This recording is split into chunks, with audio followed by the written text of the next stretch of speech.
Rodriguez. I'm an 18-year-old Filipina YouTuber. For today's video, ang gagawin ko is I'll be sharing with you guys some of my recent purchases for the last few weeks. So these are the products that I got from Shopee. I have a few new shoes and some Instagram stores as well. And if you guys are interested with any of the products I'll be showing you guys, don't forget that all the links are just listed down below, so you guys can just click it and then add to cart.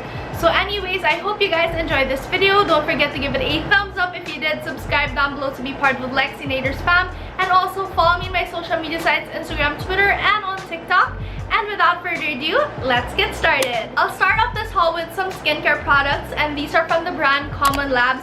They have an Instagram shop and also a Shopee account, so I'll be leaving the link down below as well as for each product that I'm gonna be mentioning. Personally, di ako masyado ma-explore on skincare. I usually use kung ano lang nakasanayan ko, but when I tried this out, kasi I was very intrigued kasi madaming ang good reviews, okay siya guys. As in, I think you can see it naman from my face. It's really nice and di naman ako nag-break out, no side effects. So I would say it is sensitive skin approved. But of course, it doesn't mean if it works for my skin, it will work for you. So I definitely recommend for you guys to try it out para kung okay sa skin nyo, then it's a good sign. So anyways, the first one that I got is the Vitamin E Calming Light Cream. And what I like about this, guys, it comes with a little spatula. So it's very hygienic. You don't need to use your fingers to apply it to your face. You can just use this and then clean it afterwards and then just use it again. I use this one day and night, kind of like my moisturizer. And this one contains 70 grams. I love this product because for the past week na ginagamit ko siya, guys, very calming and it really does enhance your skin. I would say it gives you kind of like more glowy and less dull skin. And kaya ko rin nasabi kanina na sensitive skin approved siya because it's hypoallergenic. So if yung skin nyo talaga nagkaka-allergic reaction to some products, this one should definitely work out for you guys. So if you have skin types like me, sensitive, and by the way, all of these products parang with green tea extract siya, kaya din green yung packaging.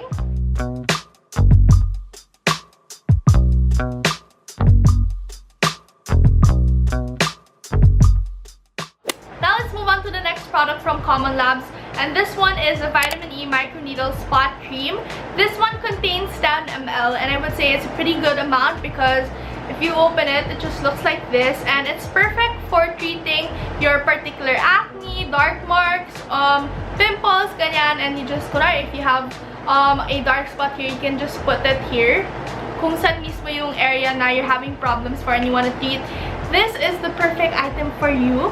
Another plus about this item is that it helps open your skin to receive more nutrients from the products or skincare that you use. So I like this one, you guys.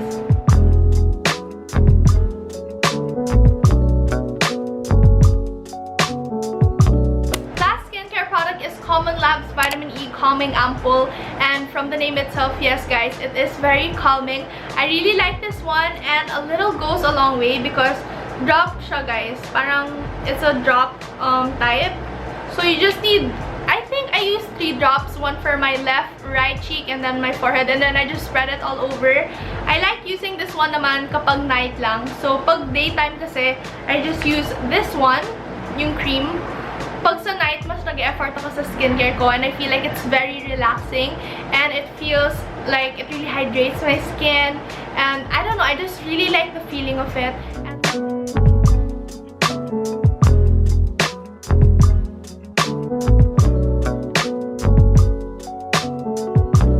so far, so good on my skin. As you guys can see naman, wala naman akong any breakouts or rednesses, so I'm happy that these products are working well for me. So I definitely recommend for you guys to try it again. The links are down below. So now let's move on to probably my shoes that I got this month. This one, I kind of splurged. I got 2 sneakers. Both are from Nike. And actually, you can see one here in the background. So my background kind of changed because I don't know, I'm turning into a sneakerhead. I feel like it's the influence of following so much like mga sneakerheads on Instagram and also my boyfriend. So yeah, I got 2 sneakers. I'll start off with this one because it's my favorite, and this sneaker, I've been wanting it. I got it for a really good deal, and it's actually the one behind me. So let's get it, you guys.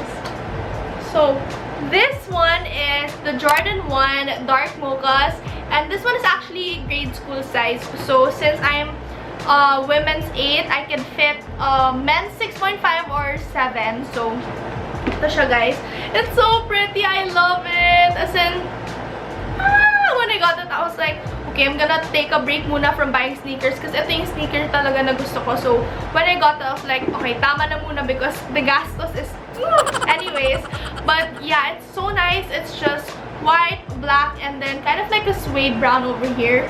I've used this once pa lang and I love it so much. Many of you guys are also asking me on Instagram, where do I get my sneakers?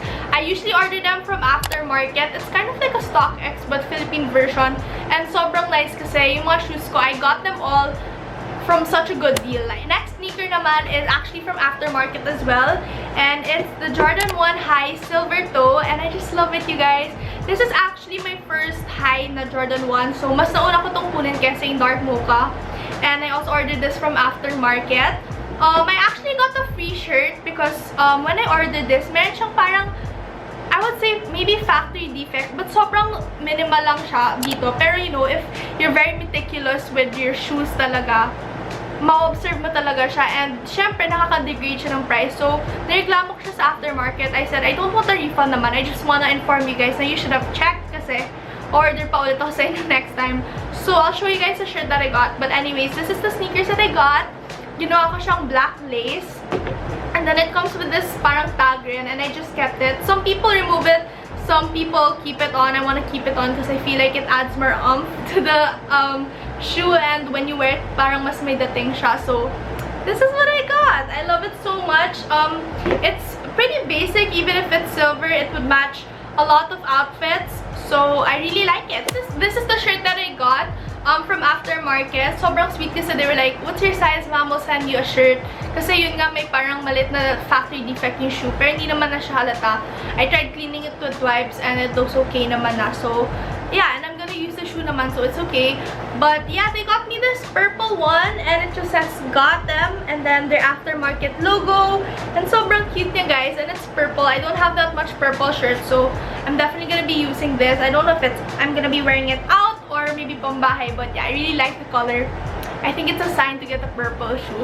Just kidding. But anyways, yeah, that's basically all the shoe that I got. Now I'm gonna be sharing with you guys some of the small random things that I ordered off Shopee. Tapos after this, let's move on to the clothing now. So first are these medicine pills. Tama ba? Medicine pill ba tawag nito? Medicine case? I don't really know, but I saw this from Claudine ko on her Instagram. And I got it in two colors. This parang peachy one and then this teal one. And ito yung may laman, guys. So, when you open it, ito lang siya. I have some of my vitamins, medicine. Yan. And sobrang cute niya lang and very compact. Perfect for traveling. So, I'm definitely gonna be using this in my future travels and road trips. So, stay tuned for those. Because we're going on a road trip and a beach trip really soon. So, yes. Next two items that I got are these transparent PVC cases. This one is something that I've been looking for talaga because I have this lip gloss from Fenty and medyo nagtatapon siya. So, natatakot ako ilagay siya sa bag ko because syempre yung bags medyo pricey rin siya. And ayoko ma-stainan siya ng lip gloss. So, I've been looking for a small pouch or small container wherein I can put my lip gloss. Tapos, ito yung ilalagay ko sa bag ko para pag magtapon siya, at least dito lang, diba? So, I'm just gonna be putting it like that. Actually, kasha pa isa pang lipstick. So, example, ito. Yeah, 2 to 3 lipsticks kasha actually. And then, I'm just gonna close it. And then, ito na yung ilalagay ko sa bag ko. So, it's so cute. It's just transparent. As medyo may glitter siya. So, I really like it. And since it's transparent nga, it's very easy for you to find out what product is inside. So, this one was also less than 100 pesos. And another PVC thing that I got is this card holder naman. And I was thinking of using this naman for the beach or pag nagta-travel or pag maliit talaga yung bag ko. Card lang and cash and probably IDs pwede ipasok dyan. So, yeah, I really like these ones. And I think these were both from the same seller. So, if you guys are planning to purchase these two items, mas masusulit mo na yung shipping fee kasi isang seller lang siya. Next and last, parang abubo thing that I got is this plastic container. And two sides siya, guys. So, this side and then yung back niya rin. So you can store a bunch of items here kung ano gusto mo. But personally, I stored my jewelry because I've been into jewelry lately. Pretty spacious because you can store a lot of items.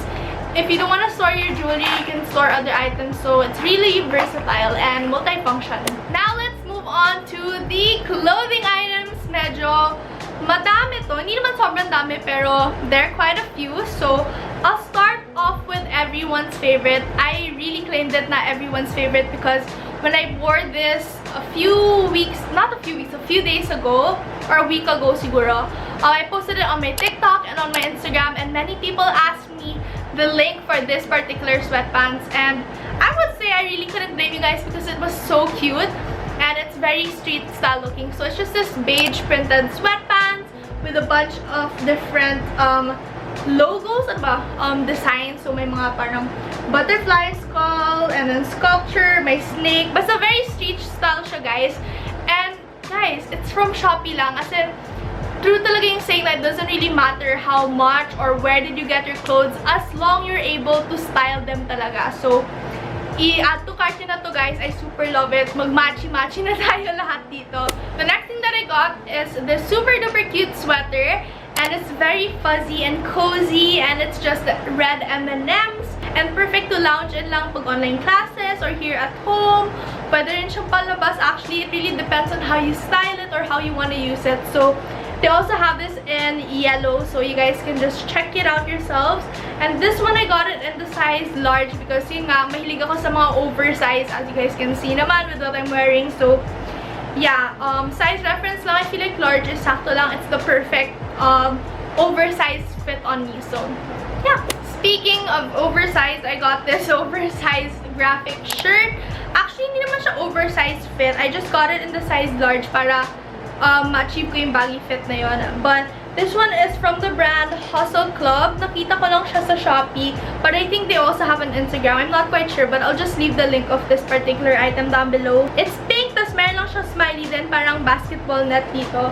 Tapos yung sa likod, the same design lang, pero maliit na version. The next item that I got is this white tennis skirt. It's actually a mini skirt, pero sakto lang naman siya because it comes with shorts underneath, so you don't have to worry about that.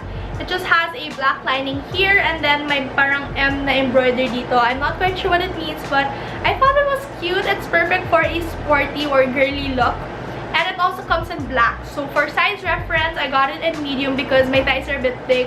But if you guys have skinny legs, probably small would be great for you guys. So I might get the black one of this really soon. Next, I got this zebra print knit top, and it's just so cute. Pa-v-neck siya here. And in fairness, guys, ang ganda ng material niya. It's stretchable. And if I'm not mistaken, I got this in small ata or medium. I'm not quite sure. You could wear it as is, or a shirt underneath, or a long sleeve top underneath. Pwede rin polo, tas ipatong niya to. So there are a lot of ways to style this. And very Y2K vibe siya. So I got this one. And last two items are quite similar, but this one is like the top version, and this is just a dress version. So basically, I've been seeing this a lot on Shopee sa mga different shops. But I won't try it on now, but I'll just insert the picture right here on how it looks like because it's kind of hard to show. Pero may parang knot detail lang siya dito sa gitna, then may cutout. I got it in this pretty brown or kind of like rusty orange color. And the last thing, again, I'm gonna be inserting a picture over here. That's how the dress looks like. It's so cute. I haven't tried it out pa, so hopefully kasha siya sa akin. But yun nga, mahirap kasi siya i-explain, guys, so just look at the picture na lang on how it looks like. And I just got it in black, tapos with sleeves naman to. So I'm planning to wear this kahit here lang sa Manila siguro with some sneakers para, you know, street style pero still girly. So yeah, I can't wait to style these pieces. And that is basically it for today's video. I hope you guys enjoyed it. If you want more hauls, just leave a comment down below or any video suggestions you guys want me to create. And don't forget that all the links of each product that I mentioned are listed down below. So i-click nyo lang yon, add to cart, and if you purchase any of those, just tag me on Instagram so I can repost them. And para I know naman na nagustuhan nyo rin yung mga ni-recommend ko for you guys. So I love you guys so much. I hope you guys are all staying safe, and I'll see you guys in my next video. Bye!